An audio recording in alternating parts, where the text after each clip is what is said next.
Uh, Welcome to the Farmers League, ladies and gentlemen, also known as the English Premier League. City get knocked out of the Champions League semi-finals in a dramatic fashion, and the way they respond is by signing Erling Haaland. Let's react to this. All right. Here we go, back again on the other side of the coin. All right, welcome back to the other side of the coin, ladies and gentlemen.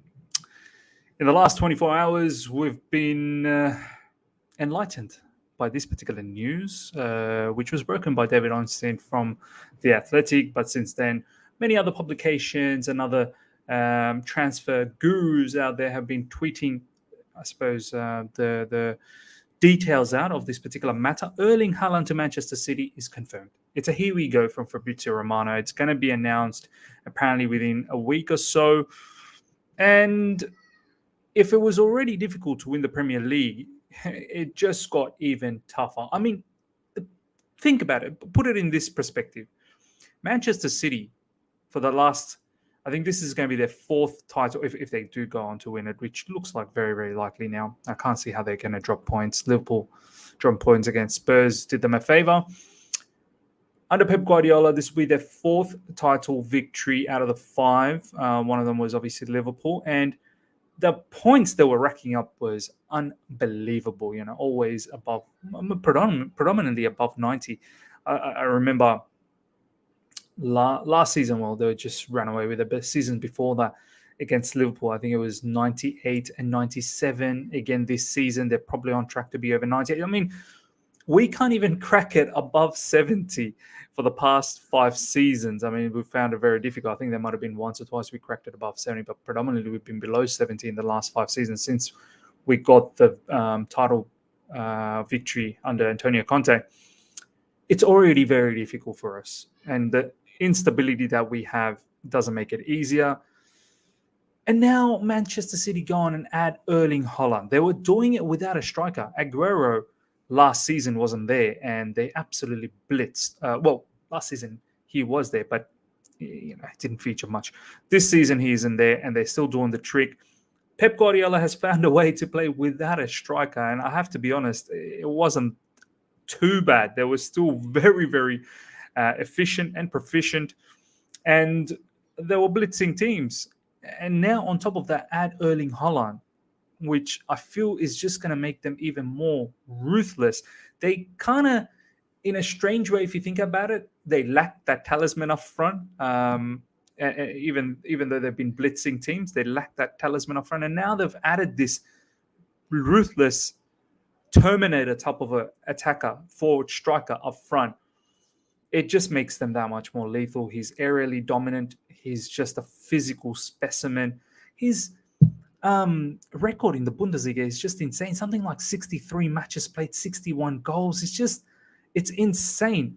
Let's have a look at the news a little bit before we get into, I suppose, a twist in this story. Not a twist, more I want to put a Chelsea flavor into this mix.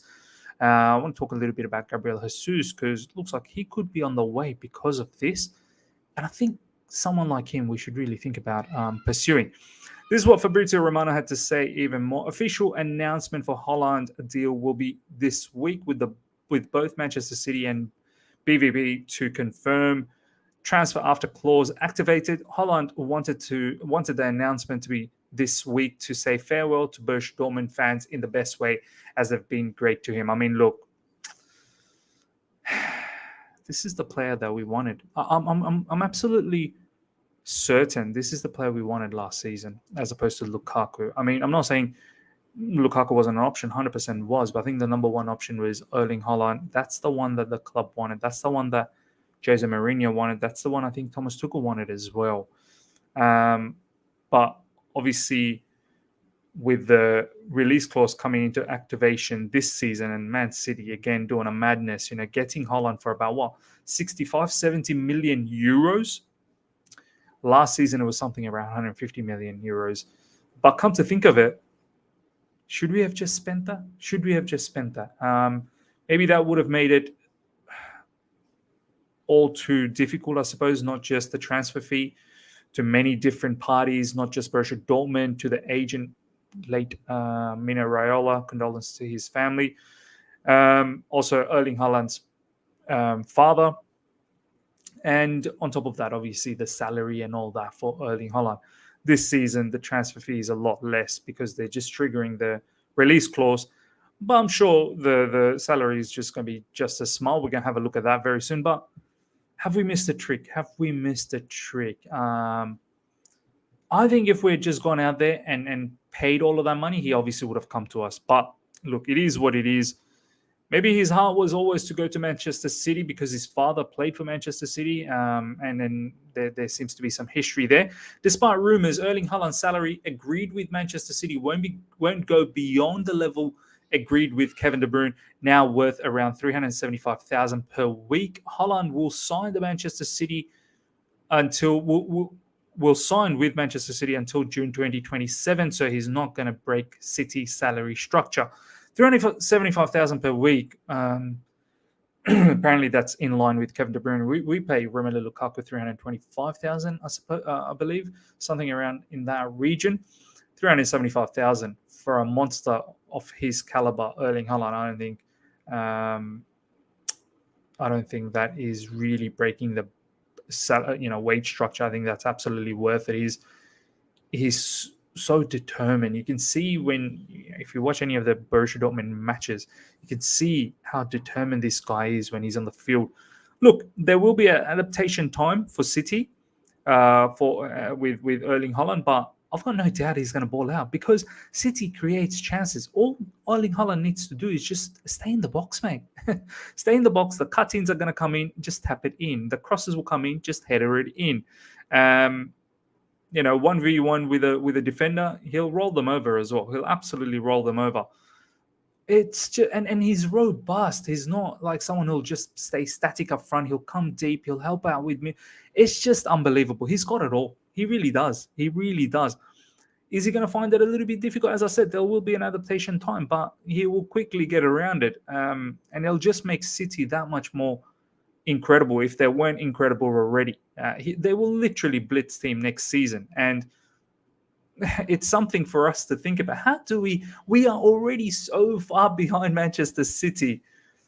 How do we even think about closing this gap? Our summer window needs to be, we cannot have a mistake.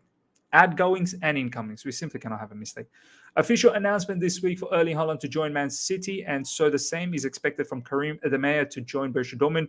Both deals are completed. Borussia Dortmund will invest $38 million on Adeyemi, then want to sign one more striker to this summer.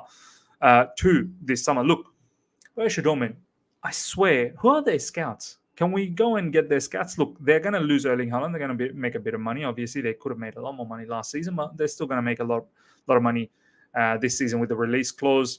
I don't know exactly how much they paid for Erling Haaland, but obviously there's nowhere near what their release clause is, about 65-70 million euros.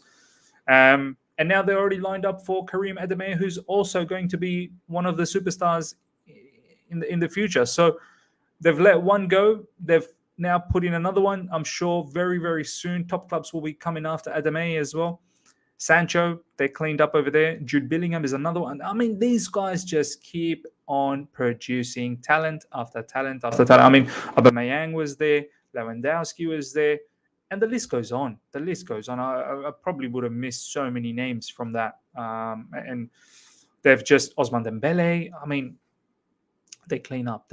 Obviously, our manager, Thomas Tuchel, was from there as well.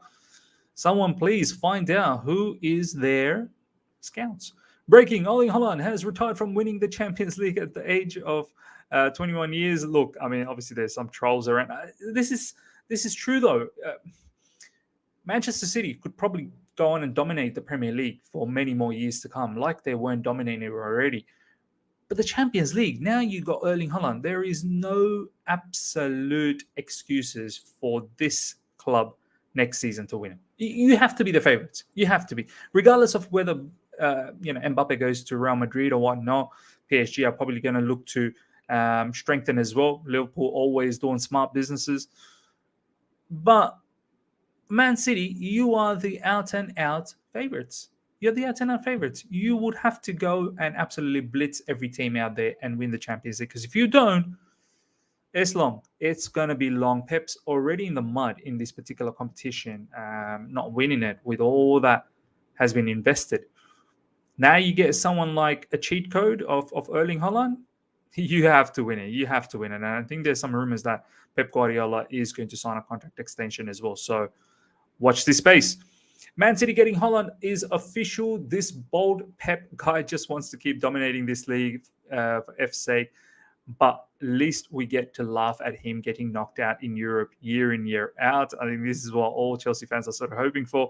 George Benson, ladies and gentlemen, 60 million euros for Erling Haaland. This league is done. Let's make a new trophy for second. Well done, City. Fair play. 100% well done, City. Fair play.